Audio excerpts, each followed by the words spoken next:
nitwa Coach Fernand Batazira Torres, Coach Torres. Ego. Amaze gukina match ya mbere muri Ligue B no mwaka, amaze kugira victoire ya mbere. Ni victoire mwarose gute, mwayiteguye gute, mugiye kubandanya higanwa gute?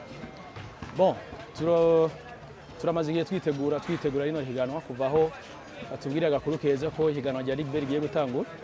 Yo ni ibintu twari twiteguriye, tumaze igihe twitegura tutaruhuka. Rero nibaza ko yari victoire.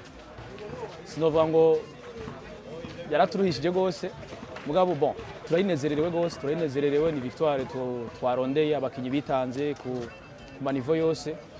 Rero turanezerewe cyane. Mugiye kubandanya higanwa gute ko ari izindi nkino zibarindiriye imbere yayo?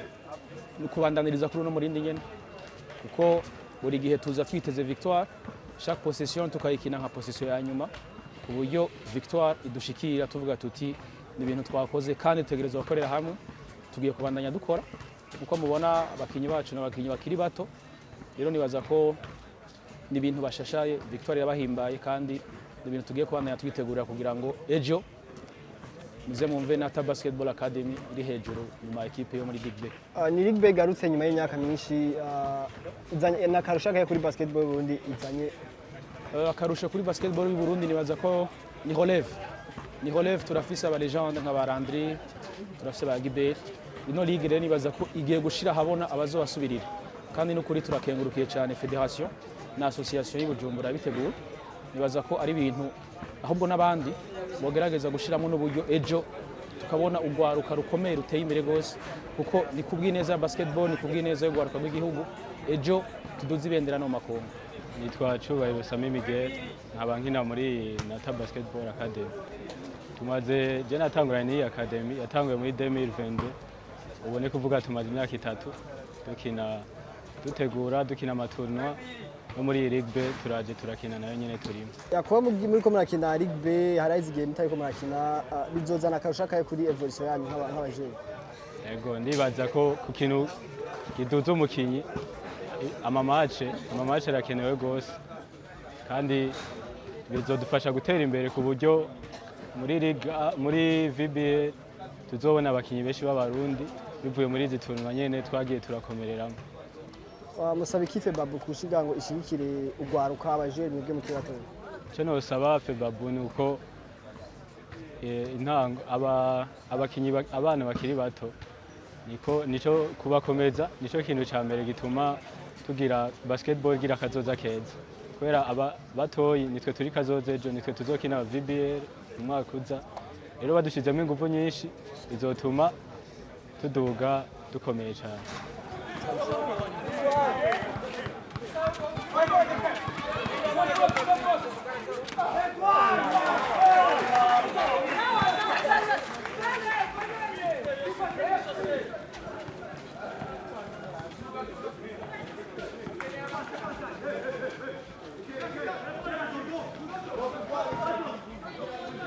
Nitwa Ishimwe Bill Stay, nkaba menyereza umugwi wa LIGUE B. Uno musi mutanguye championnat ya Ligue B, mutanguye mutsinda muronka amanota ya mbere. Urukino mwaguteguriye gute? Urukino twagwiteguye neza, championnat tumeze neza. Hama jewe na staff yanje n'abakinyi twaragerageje turategura. Irevre nibyo kerne ya equipe B haracigiye kinini ya idahari, mugacaraza turagerageza abahungu abakinyi banje bameze neza, ama entraînement turazigira kandi ibintu bimeze neza. Kubona Ligue B yagarutse, mubibona gute kubona Ligue B yagarutse? Twararyohewe cyane, twararyohewe. Hama yari twabiteguye muri vacances, gusa twa tuzi ko tuzokina muri vacances, gusa naho byacerewe byadufashije rimwe ko abakinyi banje bameze neza bariteguye. Ego, kandi turanezerewe ko Ligue B yaje kuko ugwaruka turaronka pepiniere, hama championnat ikamera neza. Amajeni twanyo muri Benjamin, nkabanyina muri umugwi wa LIGUE B umushasha. Nanje nitwa Karolo Sipi Gaspar, nkaba ndi umukinyi wa LIGUE B. Kubona Ligue B yagarutse bizobazanira akamaro akana? Kuri jewe numva ari byiza, kuko je nka je ni ryambere nkinye Ligue B, ndabibona ko ari nk'iterambere mu buzima bwanjye. mubona FEBABU yokora iki kugira ngo Ligue B ibandanye abakinyi bakiri bato babandanye batera imbere? Bon, FEBABU nko kwitwe ku KNB kandi turi bashasha yodufasha cyane mu gutera imbere, twifuza kuguma muri KNB, twifuza ko twotera imbere mu yandi ma equipe.